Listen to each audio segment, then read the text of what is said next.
You know, when we look at a photograph of Neil Armstrong's footprint, like perfectly preserved on the windless surface of the moon, there is Oh, iconic. yeah, it's this overwhelming expectation of destiny, right? Like Mhm. engineering and progress were just a straight, clean line. Right. You start with fire, you invent the wheel, and, eventually the species steps onto another celestial body and basically says, there it is. We made it. Well, I mean, it's a profoundly comforting narrative. We desperately want human history to feel inevitable, Yeah, totally. to be categorized neatly as this continuous, unbroken march of genius Yeah. from the cave to the cosmos. But But today, we are tearing apart that exact idea. We're doing a deep dive into Yuval Noah Harari's Sapiens to answer a really uncomfortable question, which is, how did a totally insignificant ape, like from the literal middle of the food chain, manage to hack the planet? right, and more importantly, do we actually ruin our own lives in the process of doing that? Exactly. So we are charting the 70,000-year journey of Homo sapiens through this source material, um, evaluating the true cost of our progress, and figuring out where this highly unstable species is headed next. And to even begin that evaluation, Mm. we really have to shatter the clean narrative of human dominance, Hmm. because we are looking at a historical landscape that is completely accidental. It's chaotic. Deeply chaotic, yeah. I mean, the entire narrative of this text hinges on three massive, entirely unpredictable disruptions. Right. You have the cognitive revolution around 70,000 years ago, the agricultural revolution about 12,000 years ago, and then the scientific revolution, which, I mean, that kicked off a mere 500 years ago. Okay, let's unpack this Yeah. because to even understand those revolutions, we have to frame the sheer scale of the timeline the text gives us. Oh, absolutely. And the text frames our existence so beautifully. Like for 13.5 billion years, you just had physics and chemistry. Just matter and energy doing their thing. Right, the universe expanding, atoms coalescing.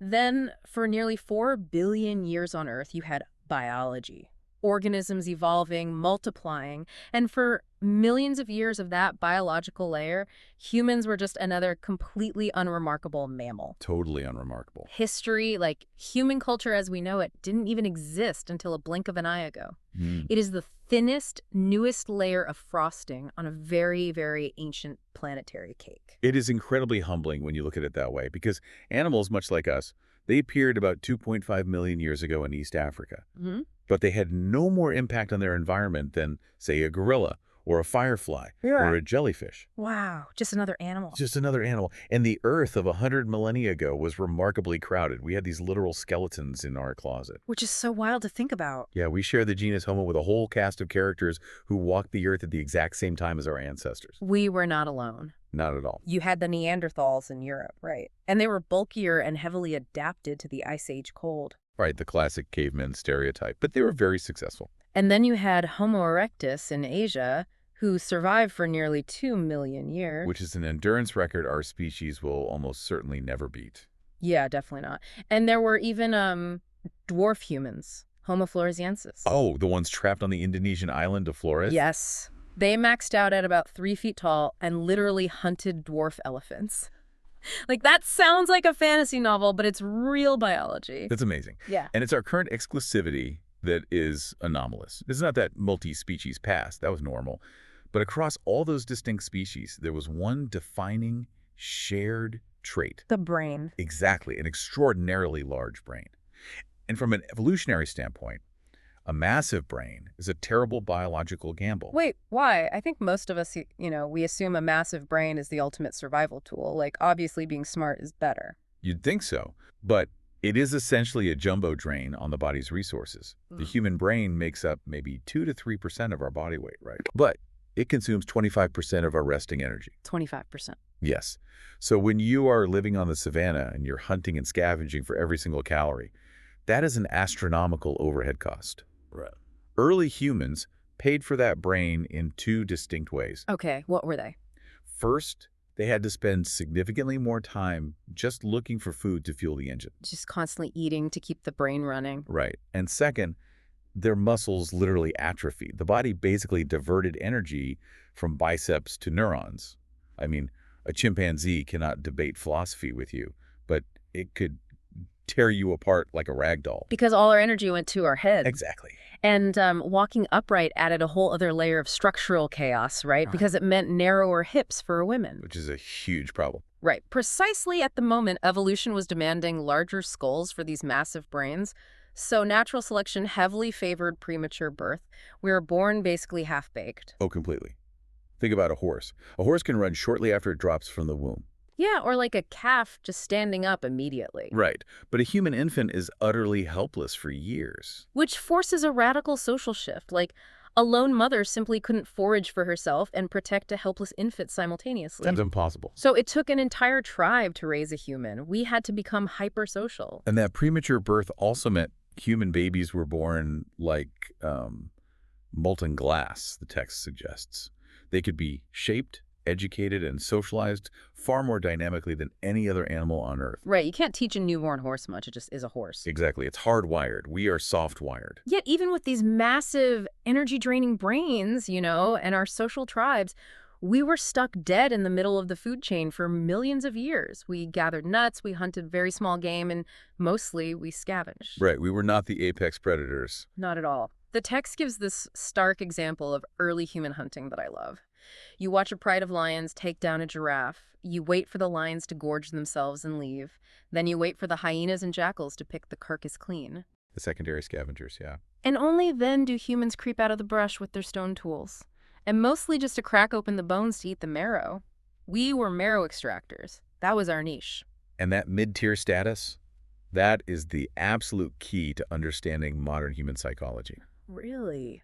How so? Well, we didn't gradually ascend to the top of the food chain over millions of years like a lion or a shark. Right. The ecosystem didn't have time to adjust to us.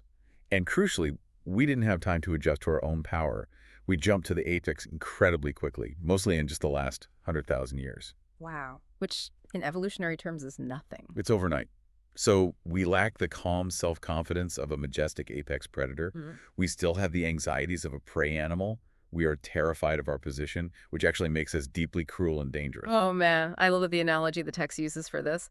We are not the confident lion of the savannah. We are the paranoid dictator of a banana republic. Yes. Just constantly looking over our shoulder, ready to strike preemptively because we are so insecure about our power. And that paranoia likely played a massive role in our first major disruption, the cognitive revolution.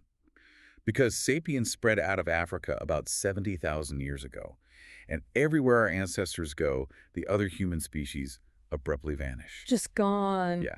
And the text outlines two conflicting theories for this disappearance: interbreeding and replacement. Right. So the interbreeding theory is essentially a story of attraction and mingling, right? That sapiens and Neanderthals merged into a single population over time. Yeah, they basically just mixed together. But then the replacement theory is a much darker story. It's a story of revulsion, incompatibility, and outright genocide, where sapiens completely wiped out the competition, leaving us as pure sapiens. And modern DNA mapping actually provided a much more nuanced and I think startling answer. What did it find? It isn't a binary. Modern populations in Europe and the Middle East carry about 1 to 4% Neanderthal DNA. And Melanesians and Aboriginal Australians carry up to 6% Denisovan DNA. Okay, so there was some romance, or at least, reproduction in the Ice Age. Yeah, there was some mingling. But it wasn't a total merger. Like, the genetic gulf was too wide. A few lucky genes hitched a ride on the Sapiens Express, but the broader truth remains devastating. Wherever sapiens went, the others soon went extinct. Exactly. So how did we win? I mean, why did sapiens conquer the globe and push the incredibly strong, cold-proof Neanderthals into oblivion? Because physically, they had us beat. They absolutely did. The catalyst proposed by the text is the tree of knowledge mutation. Okay, the tree of knowledge mutation. Yeah, it was an accidental genetic mutation that altered the inner wiring of sapiens' brains. And it gave us a completely new, unprecedented type of language. Wait, so it was just an accident? Entirely accidental, just a random roll of the genetic dice. Wow. But this new language wasn't just the ability to vocalize danger. I mean, a green monkey can screech to warn its troop about an eagle or a lion, right? Right, like watch out, predator. Yeah. But our language evolved to communicate extraordinarily complex details. But the text argues it evolved primarily as a way to gossip, doesn't it? It does. The gossip theory. Because for a highly social animal, knowing where the lions are is secondary to knowing the social dynamics of your own tribe. Oh, that makes so much sense. Right. You need to know who hates whom, who is sleeping with whom, who is an honest gatherer, and who is a freeloader. Gossip tracks and maintains those complex social relationships. Because if you don't know who the freeloader is, the tribe falls apart. Exactly. But even gossip has a biological ceiling. And the text brings up Dunbar's number, right? Which sociologists use to cap our intimate social circles. Yeah, it's a hard limit. Biologically, you can only intimately know and effectively gossip about roughly 150 people. Once a group crosses that threshold of 150 individuals, the social order destabilizes, factions form, and the group splinters. Which raises a really important question. If our biology hard caps our cooperation at 150 people, how on earth did we eventually build cities of tens of thousands or empires of millions? Right. How do you get past that biological roadblock? This is where Harari introduces the most crucial, defining insight of the cognitive revolution. It's the unique ability to talk about things that do not exist. Fiction. Fiction, myths, gods, and eventually modern corporations. Okay, wait. Calling modern institutions fiction is where I struggle a bit. Like, I can fly to France, go to a Peugeot factory, touch a car, and drive it off the lot. That is objective, physical reality. It's not a fairy tale. Well, you can touch the car, yes. Yeah. You can shake the hand of the assembly line worker. But the company Peugeot, Yeah? that's the fairy tale. Yeah, so. Think about it mechanically. If a massive tornado destroyed every single Peugeot factory, scrapped every car, and all the employees quit on the same day, the company Peugeot would still exist as a legal entity. Oh, wow. It's a shared hallucination created by French lawyers. Okay, I see the distinction now. The text actually compares the creation of Peugeot by lawyers to Catholic priests performing the Eucharist, which is a wild comparison. It is a stunning parallel, but it works perfectly. Think about the priest. The priest says the Latin words, hocus pocus, this is the body of Christ. And if the ritual is followed, millions of people behave as if it is absolute truth. Right. Well, the French lawyer writes the correct legal spells on a decorated piece of paper, stamps it with a seal, and suddenly a limited liability corporation exists. It's basically magic. It is. It has no physical body, but the legal system treats it as the person. Both rely entirely on what the text calls an intersubjective reality. Intersubjective reality. Yeah, it's a belief system that only holds power because millions of people believe in it simultaneously. Right. If everyone stops believing in Peugeot, the stock crashes and vanishes. So what does this all mean for early humans, though? It means that fiction bypassed the biological limit of Dunbar's number. Exactly. Like, two Catholics who have never met can pool their money to build a hospital because they share a myth. Two Serbs who don't know each other can fight in the same army because they believe in the myth of the Serbian nation. And this bypassing of biology changed the entire trajectory of the planet. Because if chimpanzees want to change their alpha male hierarchy into, say, an egalitarian commune, Good luck with that. right, they literally have to wait for their DNA to mutate over hundreds of thousands of years. Yeah. But sapiens, we didn't have to wait for genetic evolution to change our social structure. We just changed the story. We just told a different myth. Exactly. In a one-on-one fight, a Neanderthal absolute crushes a sapiens. Oh, no contest. But in a conflict of hundreds, the Neanderthals were doomed. Because they couldn't invent fictions to bind strangers together. Sapiens could organize into massive, flexible networks, and that mythical glue made us the masters of creation. That is incredible. But, mastering creation came with a deeply ironic cost. Oh, a massive cost. Because the cognitive revolution gave us the power to coordinate massive groups through fiction, we suddenly had the manpower to fundamentally manipulate our environment on a grand scale. And that hubris led us straight into a trap we are still stuck in today. Farming. Farming, the agricultural revolution. Yeah. So around 12,000 years ago, we shifted from foraging to farming. And traditionally, like every history book I've ever read, frames this as humanity's great leap forward. Oh, sure, the dawn of civilization. Exactly. We unlocked the secrets of nature, we secured our food supply, we built a life of leisure and art. But the text just drops a bomb on this idea, calling the agricultural revolution, quote, history's biggest fraud. It's a bold claim, but to understand why it's categorized as a fraud, we have to look closely at the mechanics of the forager lifestyle we actually abandoned. Okay, what were we giving up? Hunter-gatherers had incredibly rich, varied diets. They consisted of dozens of different plants and animals. They worked significantly fewer hours, maybe foraging 4 to 6 hours a day, tops. That sounds like a vacation. It kind of was. They spent the rest of their time socializing, resting, or creating, and they were also heavily insulated against starvation. How so, if you don't have crops saved up? Well, if a drought killed the local berries, They just migrated and hunted something else. Their diet was diverse enough that they weren't reliant on a single point of failure. Right. And we are still biologically wired for that life. Like, the text brings up the gorging gene, which explains so much about modern eating habits. Oh, the gorging gene is fascinating. Yeah. If you were a forager in the Stone Age and you found a fig tree bursting with sweet fruit, the smartest survival strategy was to eat as many calories as physically possible right then and there. Before the local baboon troop found it. Exactly. Our DNA still thinks we are wandering the savannah, which is why if you put a box of donuts in front of me today, I will binge on them. My body thinks it's a rare calorie windfall. Right, your DNA is saying, eat it now, winter is coming. Yeah. But then agriculture begins. And the text asks a brilliant, inverted question to frame this transition. It asks, did we domesticate wheat, or did wheat domesticate us? And if you look at it purely from the perspective of the wheat plant, it's a horror story for humans. It really is. 10,000 years ago, wheat was just a wild grass confined to a tiny, tiny part of the Middle East. But today, it covers vast, unbroken stretches of the entire planet. So how did a simple grass achieve that level of global dominance? It convinced a highly intelligent ape to break its back, clearing rocks, carrying water under a scorching sun, and pulling weeds. Wheat basically enslaved us to serve its reproductive needs. Exactly. From a strict evolutionary biology perspective, agriculture was a massive, undeniable success because it exponentially multiplied the number of copies of human and wheat DNA. The sheer volume of the species exploded. Right, more calories meant more babies. But evolutionary success does not equate to individual happiness. From the perspective of the individual human, agriculture was a catastrophe. A total downgrade. The average early farmer worked exponentially harder than the average forager. And for worse food, right? Much worse. They ate a terrible, mineral-poor diet consisting almost entirely of a single grain. They suffered from slip discs, hernias, and arthritis from all the unnatural labor. Just grinding wheat all day. Yeah. And they lived in dense, unsanitary settlements, which made them incredibly vulnerable to new diseases that jumped from domesticated animals. Because suddenly you're living right next to the pigs and the chickens. Exactly. And because they were tied to a single plot of land, they couldn't just walk away. They were constantly vulnerable to drought and mass warfare over property. It is the ultimate bait and switch. I mean, it's like taking a high-stress corporate job in a massive polluted city just to buy a nicer house.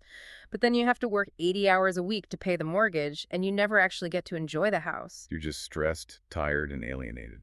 Did we literally invent the rat race 12,000 years ago? We did. We absolutely did. Yeah. The text explicitly calls this the luxury trap. And it's crucial to understand the mechanism of how a trap like this snaps shut. Because people wouldn't just volunteer for a worse life on purpose. Right, it didn't happen overnight. It started with small, seemingly rational choices.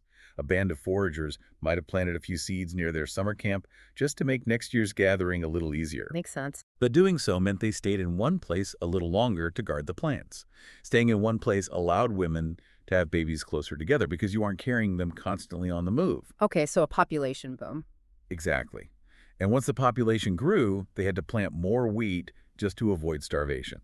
And there was no going back. I mean, you can't feed a massive farming village by suddenly saying, hey guys, let's go back to gathering berries. There aren't enough berries for 500 people. No, you're locked in. Humanity's search for an easier life accidentally locked us into a permanent cycle of hard labor. And that suffering wasn't just limited to humans either. The text shines a really harsh light on the horrific evolutionary success of domesticated animals. It's deeply unsettling. Yeah, cows, pigs, and chickens are numerically the most successful animals on Earth. There are billions of them. Right. Evolutionarily speaking, they won the lottery. But they are subjected to a regime of industrial exploitation that the text calls entirely unprecedented in the annals of planet Earth. Their evolutionary success is paired with incomprehensible individual misery. A total disconnect between species survival and individual well-being. Yeah. So we have these dense agricultural populations. We are chained to the wheat fields, and our numbers are skyrocketing.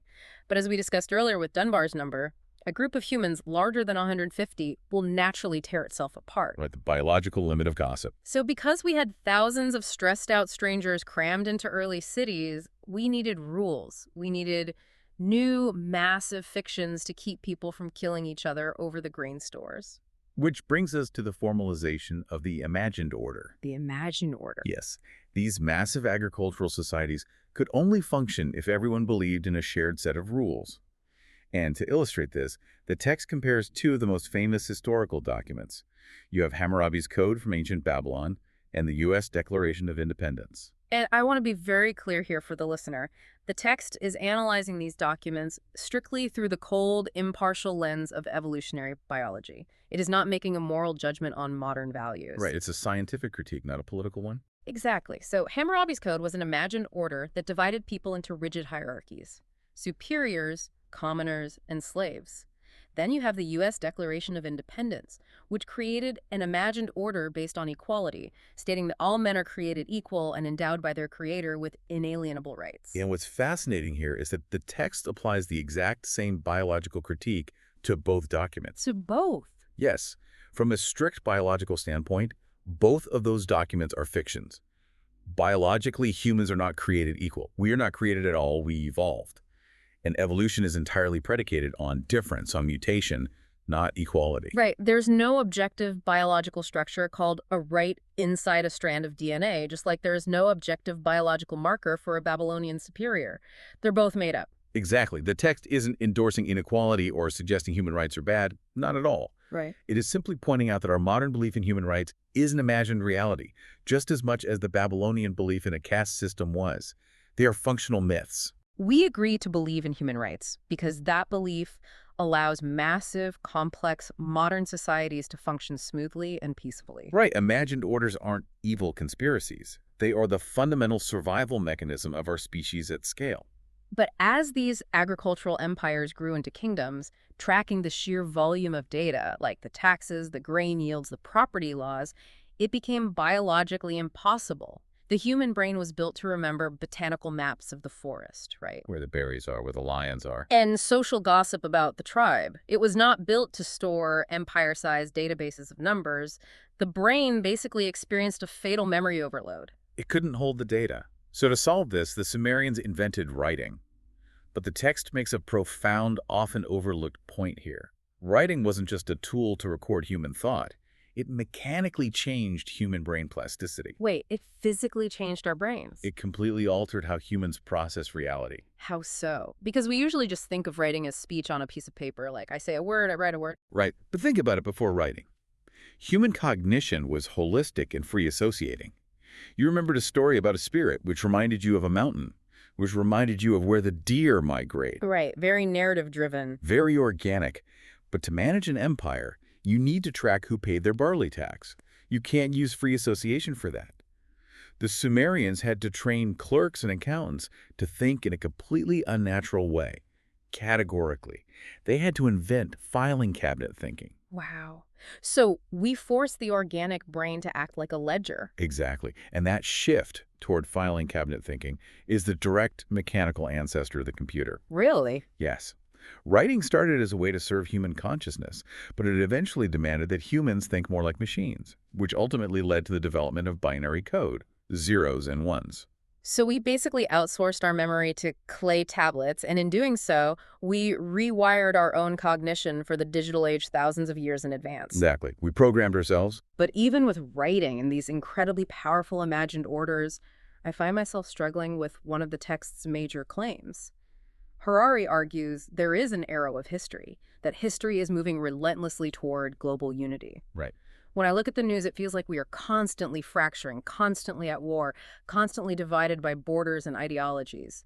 How can the text claim we are moving toward unity? It feels like the opposite. It is entirely counterintuitive when you look at a single decade or even a single century. But the text argues you have to zoom out and look at the macro perspective of millennia. Let me zoom way out. If you take a satellite view of human history, the coalescence into a single global world is undeniable. I mean, 10,000 years ago, Earth was covered in thousands of completely isolated, unique human cultures. Right, isolated pockets everywhere. Today, almost every human on Earth agrees on the same basic geopolitical systems, the same scientific principles, and the same economic structures. Even if we argue about the details, the framework is the same. Exactly. The text identifies three universal orders that systematically dissolve the barrier between us and them, imagining the entire globe as a single, unified unit. And those three unifiers are money, empires, and universal religions. Yes. Let's look at money. Money is the economic unifier, and the text describes it as the ultimate system of mutual trust. Like, two people who don't share a language, a god, or a political system will still happily trade gold coins, or today, digital dollars. Because they both believe in the fiction of the currency. Then you have empires, which are the political unifier. Empires are constantly absorbing wildly diverse groups of people under a single administrative and legal umbrella. Just vacuuming up cultures. Right. And religion is the ideological unifier. And the text traces the evolution of religion beautifully here, showing how it adapted to our changing environments. Like when we were foragers, we practiced animism. We viewed ourselves on equal footing with the plants, the animals, the rivers. We were just part of the local ecosystem. We negotiated with the local spirits. But with the agricultural revolution, humans elevated themselves above plants and animals. We needed gods who could control the weather and guarantee the crop yields. So we developed polytheism. Right, pantheons of gods with specific jobs. The rain god, the fertility goddess, which eventually streamlined into monotheism, the belief in a single omnipotent deity. But the text takes a very provocative turn here. It really is. It argues that for the last few centuries, the dominant unifying religion of the globe has actually been humanism. Yes. Humanism is essentially the worship of Homo sapiens. The worship of ourselves. Exactly. Instead of deriving objective meaning from a supreme external deity up in the clouds, humanism suggests we must derive meaning from our own internal human experience and human desires. And just as Christianity has different sects, like Catholicism and Protestantism, the text remains strictly analytical and divides humanism into three rival sects. Right, and it's important to keep that impartial lens here. Definitely. You have liberal humanism, which believes the individual human is sacred and protects personal liberty. The foundation of modern democracies. Right. Then you have socialist humanism, which believes the collective human species is sacred and focuses on equality over individual liberty. Right. And then you have the darkest iteration, evolutionary humanism. And this is where the text requires careful, impartial understanding. The text specifically points to Nazi ideology as the most famous example of evolutionary humanism. Okay. The Nazis did not believe humanity was a static, sacred thing. They believed humanity was a mutable species that was either evolving into superhumans or degenerating into subhumans. It was entirely biological to them. Right. Their entire horrifying ideology was built on the premise of protecting the human species from biological degeneration. And we really must stress, the text is absolutely not validating or defending this ideology. It is categorizing it historically to demonstrate a profound danger. It shows how the worship of human potential, when it's entirely divorced from the concept of universal individual rights, can be twisted into monstrous genocidal shapes. It is a dark, dark reminder of how powerful and malleable our imagined orders can be. Yeah. Which perfectly sets the stage for the third massive disruption. The scientific revolution. Exactly. Yeah. Because the empires and economies we just discussed, they were powerful, but they were limited by their understanding of the world. For most of human history, cultures looked backward for answers. Backward. Yeah. Pre-modern traditions assumed that all important knowledge was already contained in ancient texts. The Bible, the Vedas, the Quran. If a piece of information wasn't in the ancient text, it either wasn't important or humans simply weren't meant to know it. Like, if a plague hit, you didn't look through a microscope. You looked for which commandment you broke. You consulted the priest, not the doctor. But modern science started with a radical counterintuitive idea. It's encapsulated in the Latin word ignoramus. We do not know. We do not know. The willingness to admit profound ignorance about the natural world was the spark. Once you admit you don't know how the stars move or how diseases spread, you are suddenly free to use mathematics and empirical observation to go find out. But the scientific revolution wasn't just like a group of philosophers seeking pure truth in a vacuum. The text emphasizes Francis Bacon's famous axiom, right? Knowledge is power. Yes. The monumental shift was moving from seeking mere truth to seeking utility. Science was heavily funded and championed because it provided new tangible powers, specifically military and economic advantages. Which brings us to the great feedback loop of the modern era, the marriage of science, empire, and capital. They became completely intertwined. When Christopher Columbus or James Cook set sail, they weren't just exploring for the sake of curiosity. They had botanists, astronomers, and geologists on board. They gathered massive amounts of scientific data so they could effectively conquer, map, and exploit new territories. It was an information-gathering mission for conquest. And here's where it gets really interesting, because they funded those imperial and scientific conquests through an entirely new economic mechanism, the capitalist creed. Right. And to understand why this was revolutionary, we have to look at the mechanics of medieval wealth. Before capitalism. Right, before capitalism, the global economy was viewed as a zero-sum game.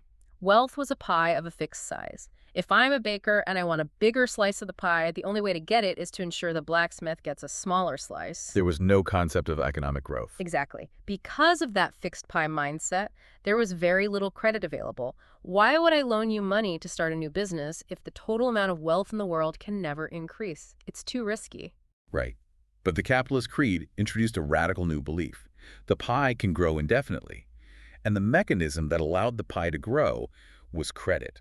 Credit is essentially a time machine. I love that framing. It is trust in the future. You borrow money today based on the firm belief that your scientific discoveries or your imperial conquests will produce significantly more wealth tomorrow. Let's walk through the mechanism of that because it's brilliant. Capital, right? Money funds scientific research. That research invents new technology, say a better navigation system or a deadlier cannon. Okay. That technology gives an empire the military edge to conquer new lands and secure new resources. Those resources generate massive profit. So the pie grows. The pie grows. Yeah. And here is the capitalist twist. Instead of hoarding that profit in a king's treasury like in the old days, it is pumped back into capital to fund more science, to build more technology. It's a continuous accelerating loop. That feedback loop, capital, science, empire, completely reshaped the planet in just 500 years. And the roaring engine inside that loop was the Industrial Revolution. Which, at its core, the text argues that the Industrial Revolution wasn't just about factories or trains. It was fundamentally a revolution in energy conversion. That's the real breakthrough. Because for almost all of human history, energy was severely bottlenecked. It was limited by muscle power, human or animal, and the slow growth of plants. You had to feed the ox to pull the plow. Right. But once we figured out how to burn coal to create steam, or eventually how to split the atom, we realized that the world is swimming in a limitless ocean of energy. We just needed to invent the right machines to convert it into useful work.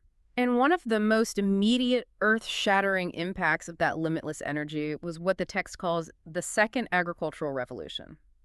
We industrialized farming. We introduced gas-powered tractors, artificial fertilizers created in chemical labs, and industrial refrigeration. And by mechanizing agriculture, we achieved something entirely unprecedented. We freed up 98% of the population. Suddenly, they no longer had to work the fields just to survive. So they migrated.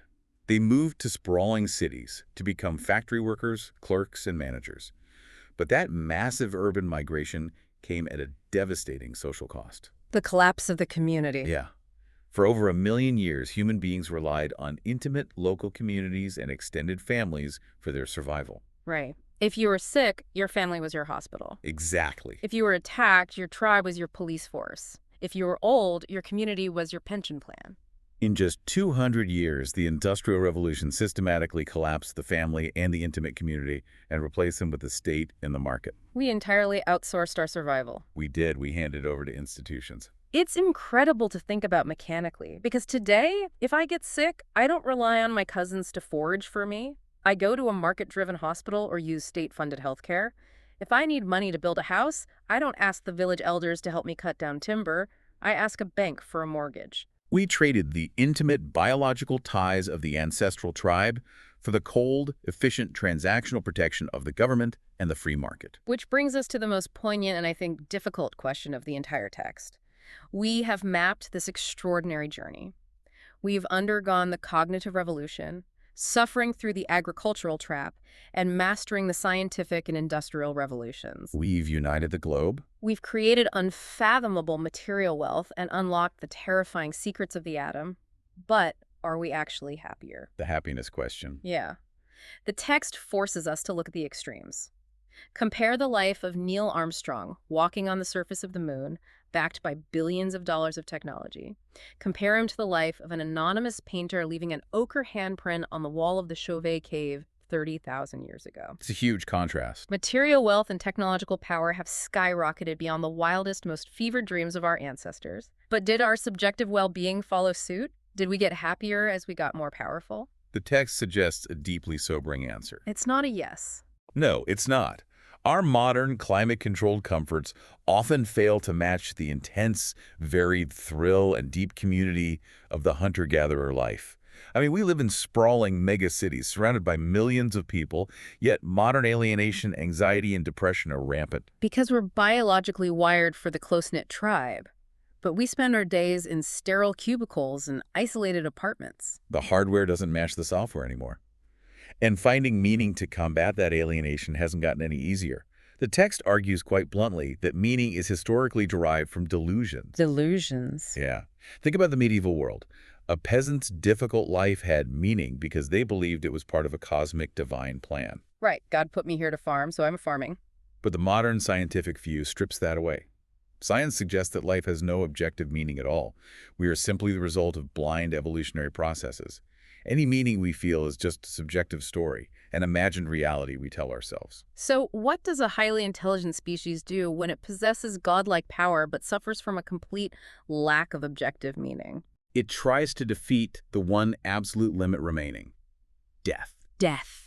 The text calls the flagship pursuit of modern science the Gilgamesh Project, the relentless, well-funded quest to defeat death and achieve immortality. We aren't just trying to cure diseases to feel a bit better during our 80 years on Earth. We are actively trying to out-engineer the Grim Reaper. Which is wild. For 4 billion years, every single living thing on this planet was governed by the uncompromising laws of natural selection. Random mutation paired with environmental pressure. Now the only rule. But now, Homo sapiens is actually breaking the fundamental laws of biology and replacing natural selection with intelligent design. We are talking about the absolute cutting edge here. Genetic engineering, the creation of cyborgs, erect computer-brain interfaces. We are taking the steering wheel of evolution out of nature's hands. It's unbelievable. If we connect this to the bigger picture, the animal that started as an insignificant, terrified ape scavenging marrow on the African savanna is now actively holding the blueprints of creation. But the text leaves us with a terrifying prospect called the Frankenstein prophecy. And the fear isn't the Hollywood cliche, right? It's not that we will create a rogue monster that turns around and violently destroys us like Terminator. No, the real fear is that we will succeed. Succeed. Yeah, that we will engineer a new godlike being, a biologically enhanced superhuman, or perhaps a merged collective digital consciousness. And that new entity will look back at us the exact same way we look at the Neanderthals. Oh, wow. With mild, condescending curiosity, right before we go extinct and fade into the archaeological record. That is chilling. The text describes an impending singularity. It's a term borrowed from astrophysics, describing the center of the black hole where all known laws of physics simply break down and cease to make sense. Right, you can't see past the event horizon. In human terms, the singularity is the point in the near future where human concepts like gender, individual identity, emotion, and even the self lose all meaning. Because biological minds have merged into collective networks or been altered beyond recognition. It is a breathtaking, terrifying synthesis of deep history. Yeah. And it all points to a highly unstable present. So, synthesize this massive journey. We started as unremarkable apes. A random genetic mutation sparked the cognitive revolution, giving us the unique power of fiction to cooperate in massive numbers and dominate the food chain. Right. Our innocent desire for a slightly easier life triggered the agricultural trap, exponentially multiplying our population but ruining our subjective daily lives with labor and disease. Exactly. The absolute necessity to organize those massive new populations created imagined orders, writing, empires, and universal religions. And finally, the radical choice to admit our own ignorance fueled the scientific and industrial revolutions, giving us limitless energy, the capitalist engine, and the terrifying power to re-engineer life itself. We are currently standing on the precipice. We have the capability to engineer not just our physical bodies, but our consciousness and our very desires. And that leads us to the ultimate question posed by the source text. Because we are on the verge of being able to program our own minds, the historical question of what do we want to become is basically obsolete. We can become whatever we engineer. Right. So Harari concludes that the real question facing us is, What do we want to want? It's a profound thought. But I want to leave the listener with a final provocative thought that builds on everything we've just discussed, especially regarding the fictions that govern us. Think about artificial intelligence and algorithms today. Okay. For 70,000 years, humans used the cognitive revolution to create imagined orders, myths, religions, laws to unite and control our societies. But today, we are actively coding those myths into silicon. Well, that's interesting. We are building algorithms that dictate who gets a bank loan, who goes to jail, what information we consume, and who we marry. If fiction was the original hack that allowed Homo sapiens to conquer the world, AI might be the final fiction we ever invent. We're giving the fiction its own brain. Exactly. We aren't just deciding what we want to want. We are outsourcing the very mechanics of desire and judgment to the machine. As we hand over the power of the imagined order to algorithms, the question isn't just what we will become, but whether we will have any say in it at all.